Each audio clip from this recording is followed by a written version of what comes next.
What's up, Ram Nation? Welcome back to another edition of RamSports.net's Ram Talk.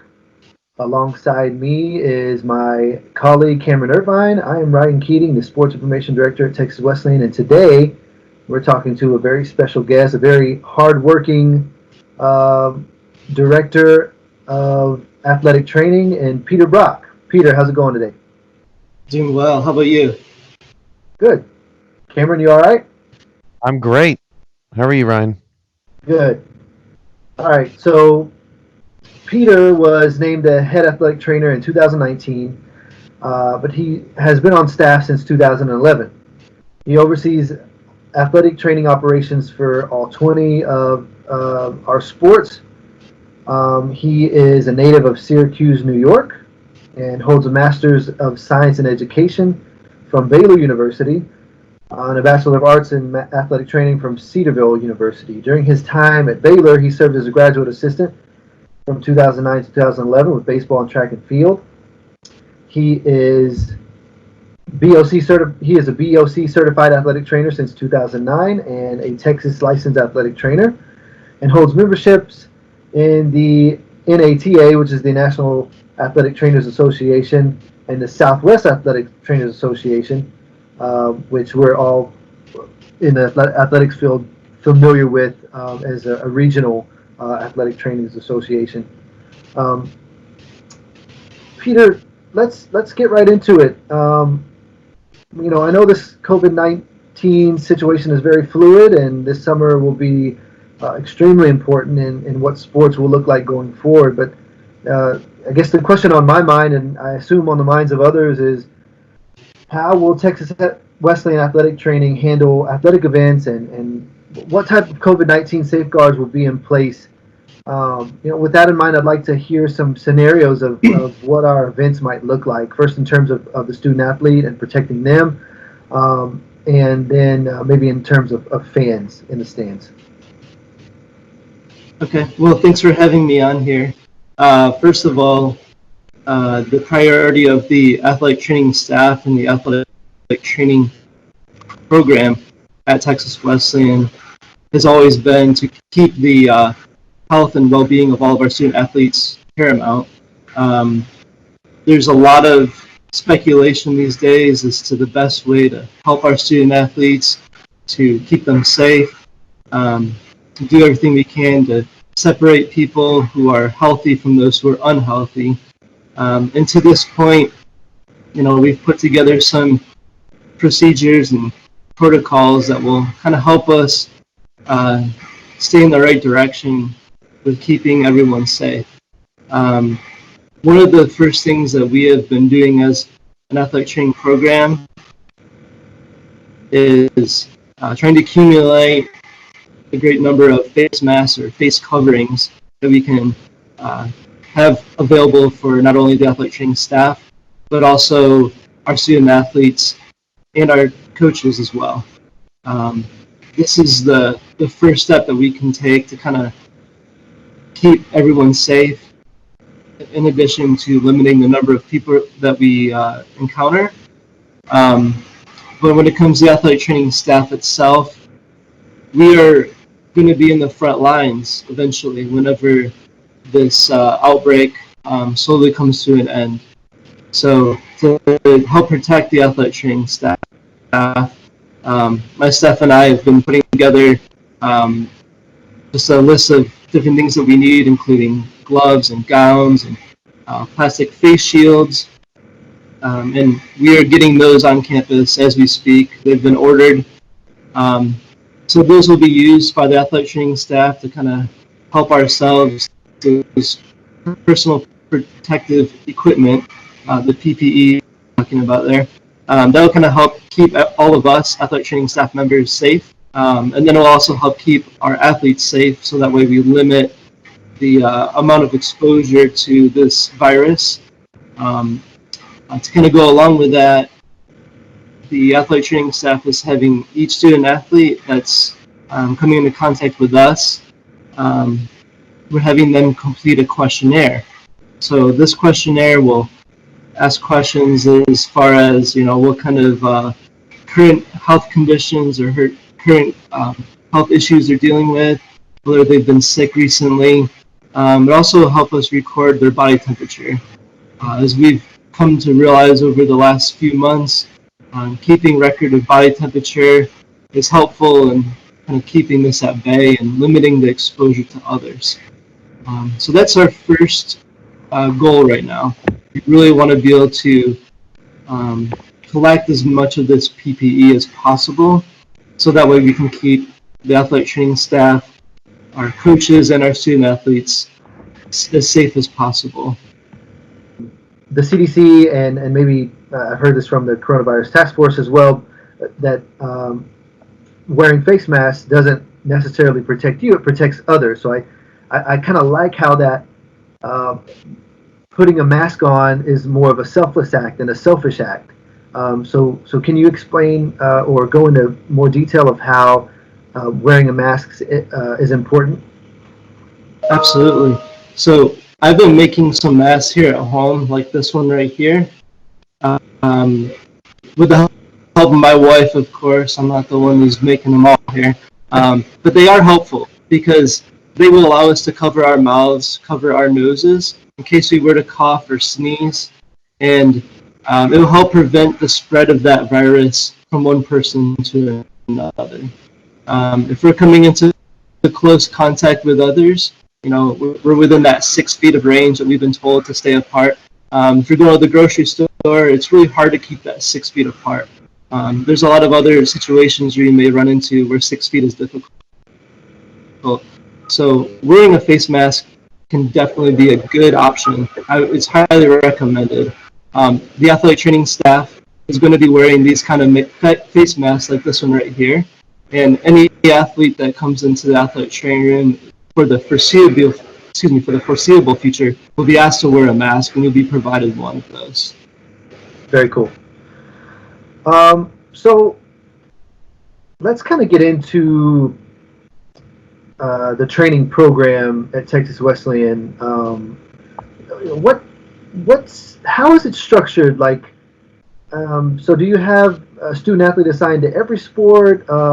Take us through the structure of how the athletic program works for maybe an interested student athlete or an interested prospective student that wants to join the program. How is it structured?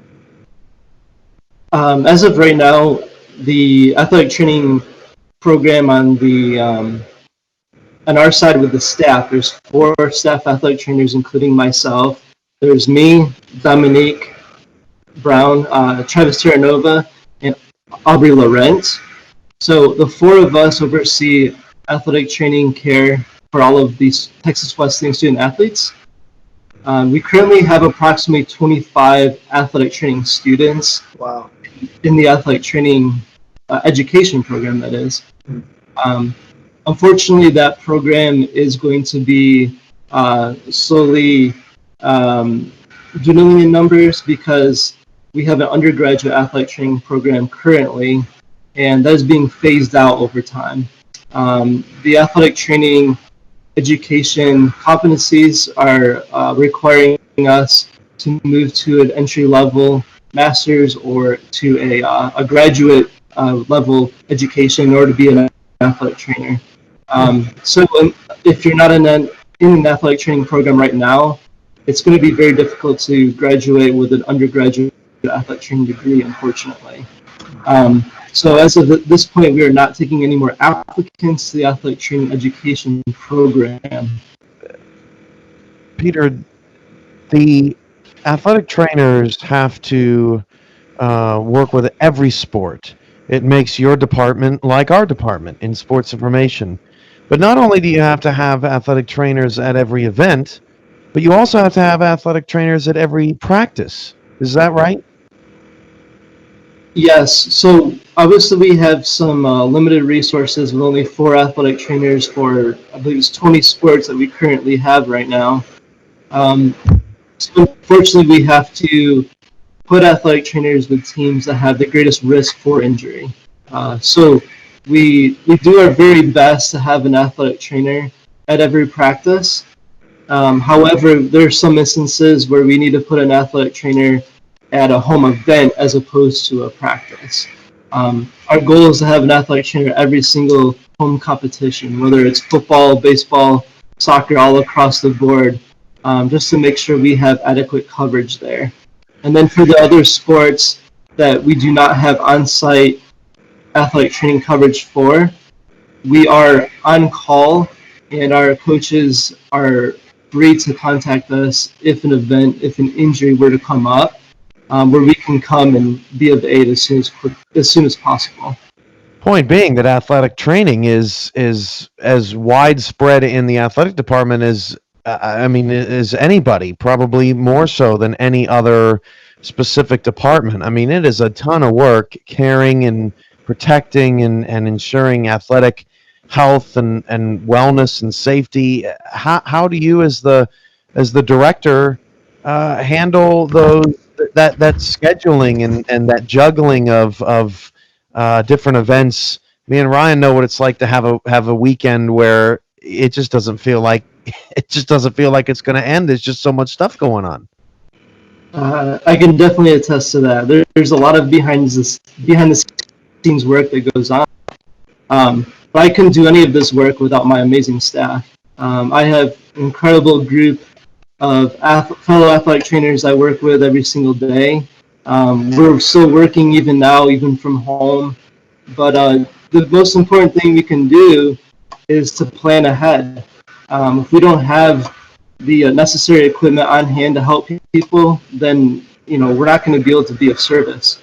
So that's the main approach that we have. We have to be prepared with everything. But as a department, there are some goals that we try to keep in mind to create a good culture. One of those is to try to be as welcoming as possible. We want all of our athletes, whether we're able to be at their practice or not, to feel that they can come in and talk with someone, feel like they can come in and get help with an injury or an illness that they're suffering from. And to kind of go along with that, it's important to make sure that we treat the person and not just the injury. I think every single person that's played competitive sports at some point has had an injury. But whenever we have an injury, it's easy to look past some of the emotional, the psychological, and even like the spiritual impact that an injury can have on someone. So my staff knows that, and we take that to heart. Sometimes there's other things going on with an individual. Since we are able to be around these athletes nearly all of the time whenever things are normal, we have the ability to make an impact on them, and that's really the most rewarding part about being an athletic trainer. Are you concerned not just for Texas Wesleyan athletes, but for the visiting athletes that come in to play Texas Wesleyan and incoming freshmen into athletics? Are you concerned that injuries will go up given the lockdown, given the lack of practice time? And what would be your best advice to athletes to ensure that they can keep their body healthy and to avoid that heightened injury risk, if there is one? Maybe there isn't. I completely agree with you, and that's a concern that my staff and I have already discussed this last couple of weeks. We're concerned about athletes detraining, whether it's an individual sport where they know their bodies pretty well and they know the expectation of their competition, or whether it's an athlete that may be exploring a new sport that they haven't even participated in before. It's kind of suitable for everyone, whether you're a college athlete or just like a weekend warrior if you're trying something new. Everyone's kind of starting with a clean slate here, but I think it's very important that people stay active. Whether it's going for a walk, going for a leisurely jog, or a ride on a bike, it's important to keep up your cardiovascular fitness. And to go along with that, it's important to just stay active with your individual sport as much as you can. Some sports have some serious limitations right now, but others could be very beneficial. Think of like your runners, your distance runners. They may be able to benefit from this extra time we all have. Yeah. So Cameron mentioned the value, and you talked about the value of being at every game, being at every home event. I've noticed that kind of traveling on the road here and there that some other schools don't have athletic training programs. Maybe they only have one athletic trainer for their entire athletics program or department. And so, talk a little bit about the value or the competitive advantage that Texas Wesleyan has, where you have four dedicated staff members and a goal of being at every single game and ensuring safety. And a lot of the trainers go on the road with the team. So talk about. I mean, I guess it must be comforting for a student athlete to know that, if I was here, maybe I wouldn't get the same care that I would at Texas Wesleyan. Yeah, I think having an athletic trainer on staff and assigned with a team is a huge advantage. There's a lot of things that athletic trainers can provide that, unless you're a student athlete, you may not be aware of. We're there to help with before practice and game treatment. So comes to everything from rehabbing an injury, getting athletes prepared if they've suffered an injury a long time ago. Sometimes even has to do with getting athletes prepared mentally. Some athletic trainers have bring a lot to the table when it comes to mental health. Mental health is extremely important for some, I say all sports, but some sports really benefit from it more than others. Think of golf, think of tennis, think of your individual sports. When it comes to athletic trainers in general, I think we can bring to the table quite a bit. We're kind of an extension of the coaching staff. So, like for myself, I've been around baseball for several years now. I have a little bit more understanding of baseball than occasionally some of our athletes, so I can kind of give advice as to how to prepare their bodies a little bit better, how to strengthen their bodies, stretch their bodies, whatever it is when it comes to avoiding certain injuries. So I think having the insight of a little bit further education, understanding of what their bodies go through is really important. But as far as just being able to travel with our teams, gosh, there's so many instances where we've had some serious injuries to deal with over the years. Having an athletic trainer right there to kind of help keep the athlete calm, try to tell them, everything's going to be okay. We're going to put things back together like they should be. We're going to get you back on that field. We're going to get you mentally and physically prepared to go out there and do what you love to do again. But there's a lot of things athletic trainers do behind the scenes. We're here to help screen for different conditions, different injuries before they happen. And it's not just the athletic training staff. We're part of an overarching umbrella of our sports medicine team. That includes our amazing team doctors. We have team doctors. There's the same team doctors as a lot of more well-known large universities in our area, and a lot of those doctors also work with professional athletes. So we bring, I wouldn't say we, I'd say that our sports medicine team that we've been able to build here over the last few decades is really second to none for the NAI, and I'd say second to none for pretty much this entire Dallas-Fort Worth area.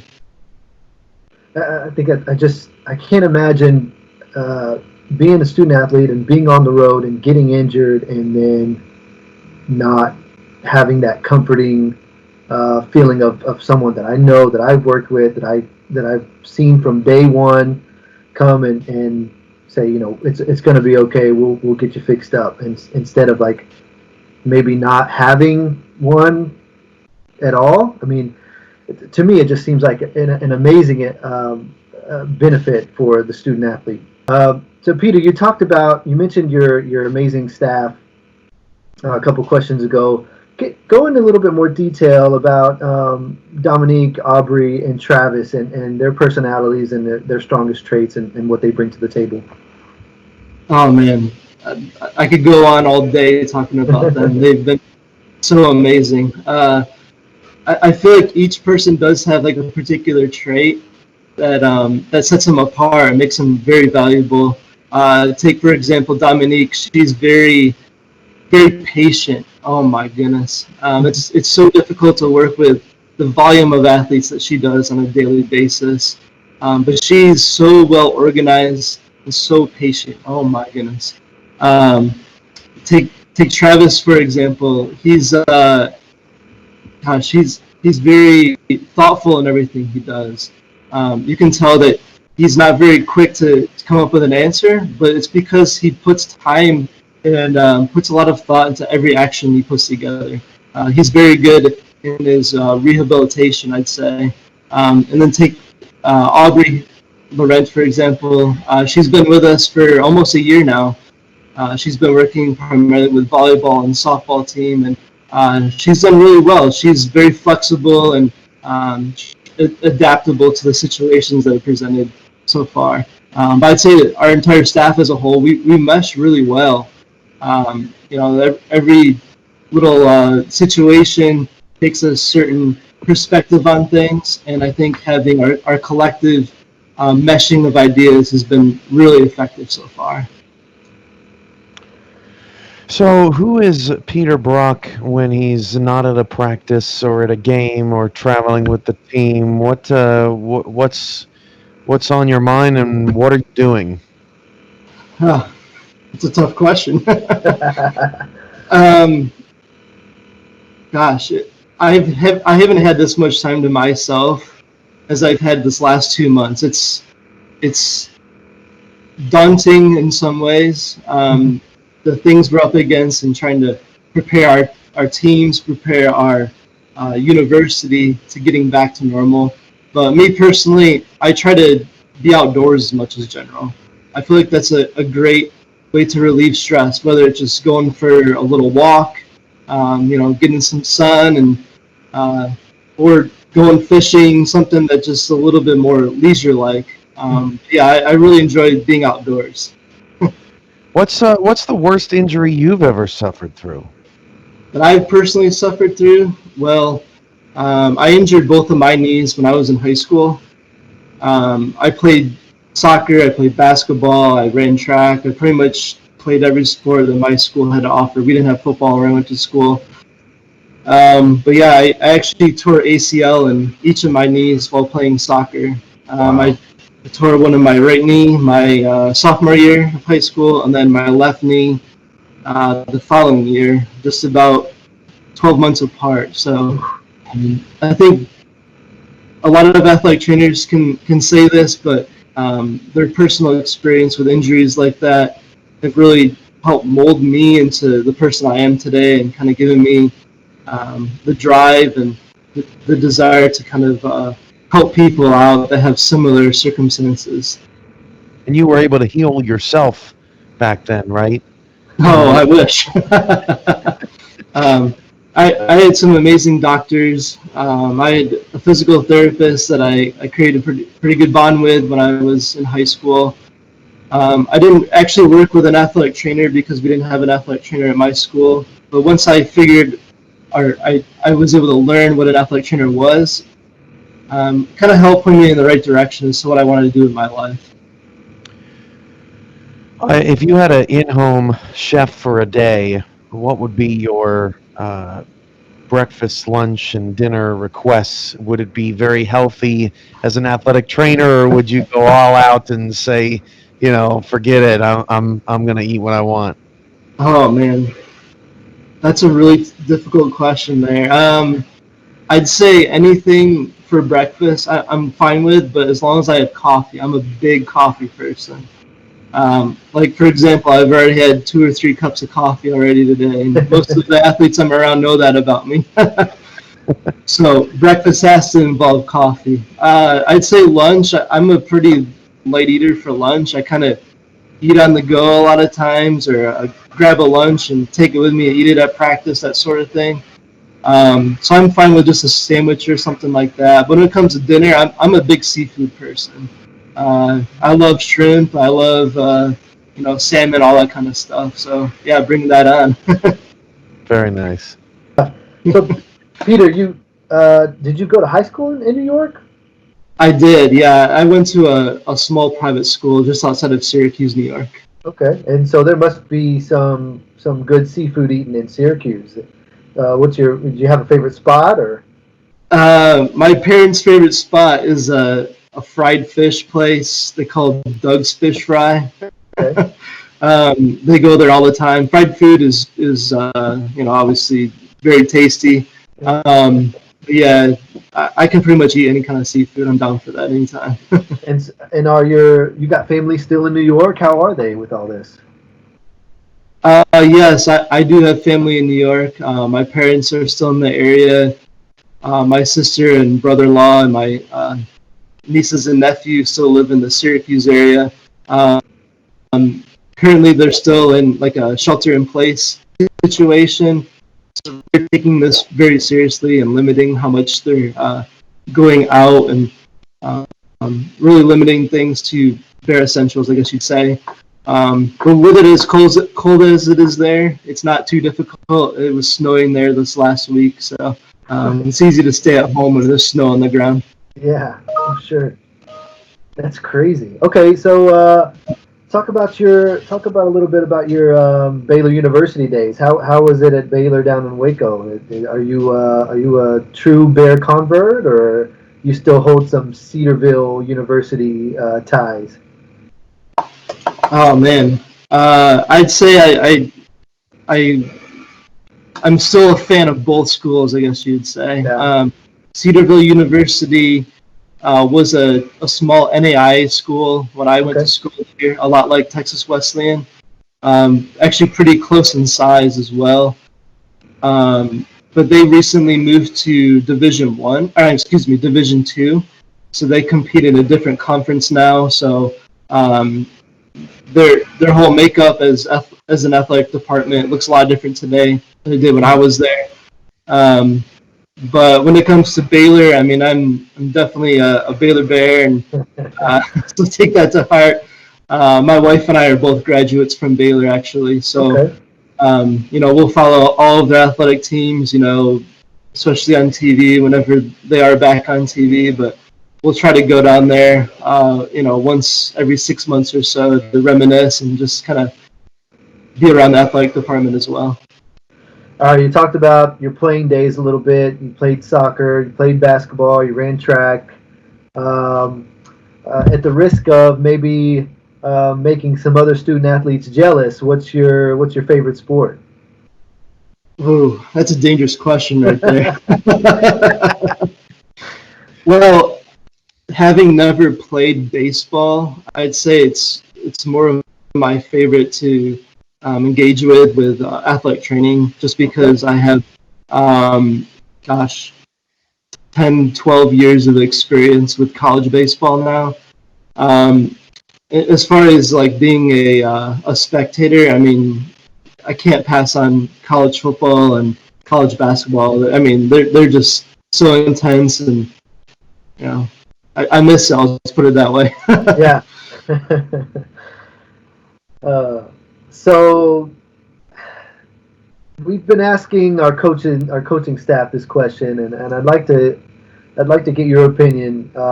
So you're quarantined with three other Texas Wesleyan faculty or staff members.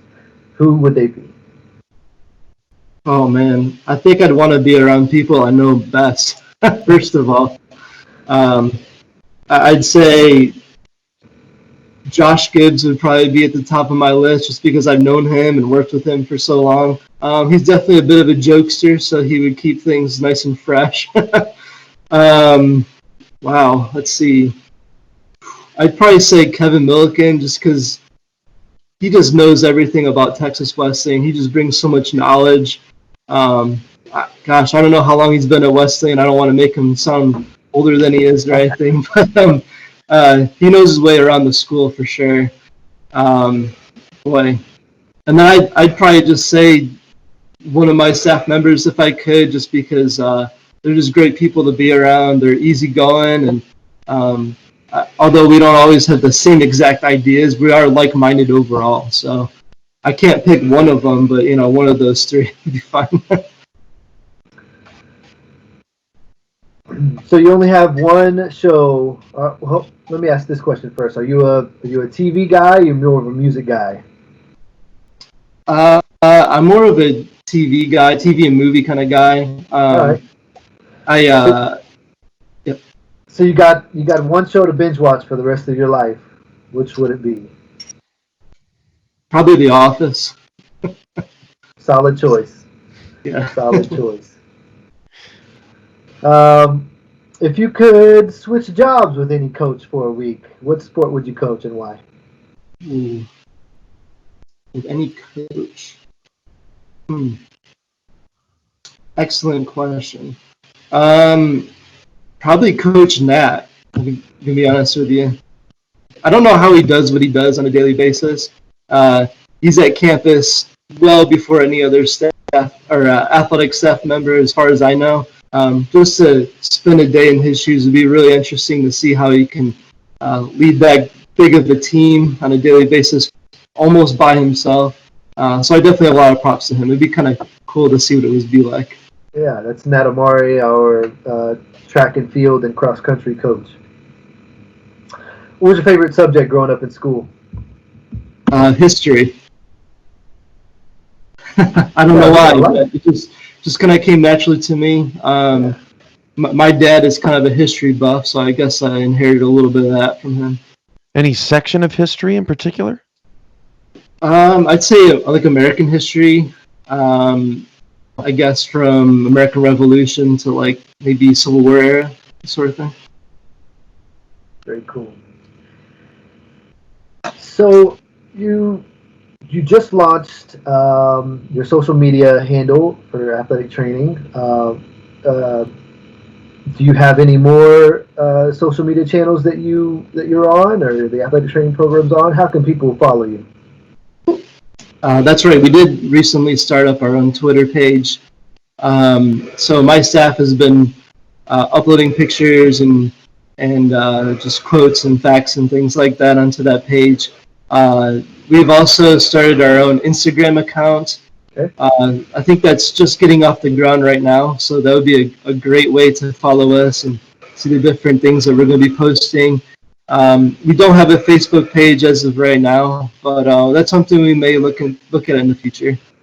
Well, Peter, it's been awesome to talk to you today. Thanks for sharing some insight with us on this COVID-19 situation, and thanks for being a good sport on some of these personal questions. We really appreciate your time. Thanks for having me. I miss you guys and miss all of our athletes out there. Yeah, yeah. Well, hopefully we Thanks for can. all you do. Yeah, thank you very much. Hopefully we can see you in person very soon. All right, thank you. All right, for Ryan Keating and Cameron Irvine, that was Peter Brock, head athletic trainer at Texas Wesleyan University. This has been another edition of RamSports.net's Ram Talk. We'll see you next time.